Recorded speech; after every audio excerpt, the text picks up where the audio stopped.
name is Andy Birko, or Andriy Birko in Ukrainian, and I'm both a player of Bandura and a maker of Bandura. My grandfather joined the Ukrainian Bandura's chorus back in when they were passing through Germany in the 40s, and kind of passed that tradition along. My father, not my grandfather's son, but his son-in-law, was also a member of the Ukrainian Bandura's chorus, and as a child I wanted to be a member of the Bandura chorus as well, so I learned to play Bandura probably starting at about age 12 at summer camps that are held in the US and Canada. It's kind of a unique American tradition to have the summer camps to learn it.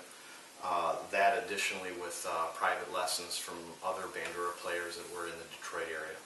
And roughly maybe 13 or 14 years ago, there's a real lack of new Banduras and good instruments, so I took it upon myself to start building Banduras to try and progress the tradition along as well.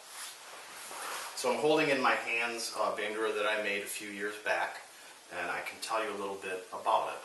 So the Bandura, as you can see, it has a lot of different strings on it. Each string is tuned to a different pitch. There's really no fixed number of strings that it has. Some of them have fewer, some of them have more, depending on who the maker is.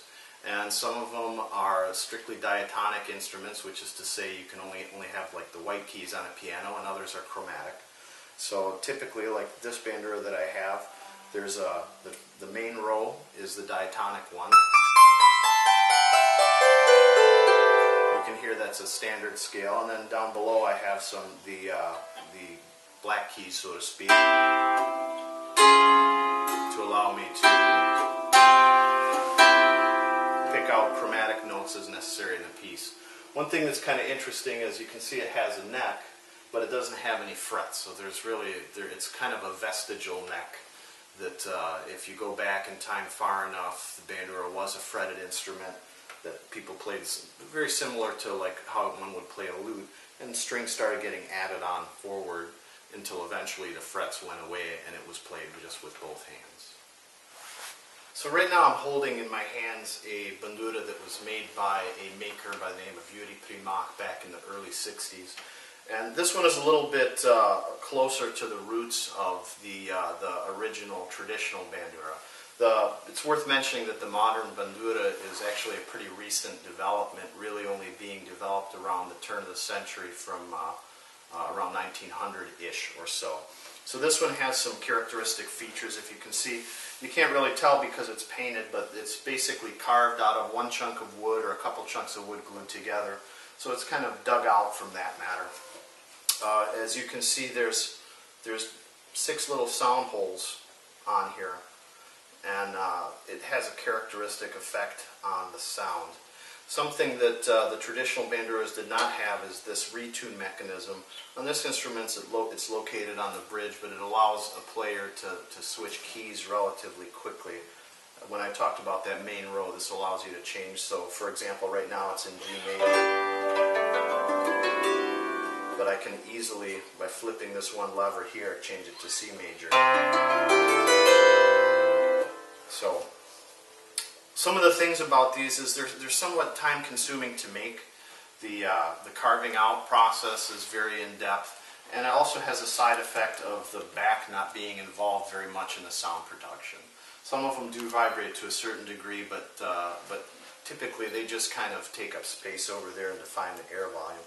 The other thing is that these sound holes, because they're so small and there's so many of them, they're not very efficient at transferring the bass reflex of the main air coupling. So you can kind of hear that the lower notes are kind of thin. The highs sound really nice and bright, but the lows are kind of thin. And it'll become more apparent when I pull out my instrument. And then finally, this tuning mechanism, while it's great for retuning quickly during a concert or something like that, has a very negative impact on sound because the added mass to the bridge prevents the strings from imparting their energy to the soundboard. So now I'm holding an instrument that I created, and this was my 5th Bandura that I made, and I made a lot of drastic changes to what they're doing. First of all, it's not carved out of a solid piece of wood. It has a bent frame that's made from maple, a neck that's been glued onto it, and a relatively thin back that's very active when you tap on it. On the front, I did some things to reduce the downforce on the bridge. On traditional instruments, there's a lot of downforce pressing on the bridge, and to keep the instrument from caving in, they have to really make a very stiff and strong top on it, but that also has a negative impact on sound. I chose not to add the retune mechanism for the reasons I mentioned before. So this just has a plain bridge on it. And you can see the sound hole is a lot larger on it. So that adds to that bass reflex coupling, as I mentioned earlier, that's primarily used, or primarily makes the main, what they call the main top mode and air mode coupling better. And if you hear on the basses,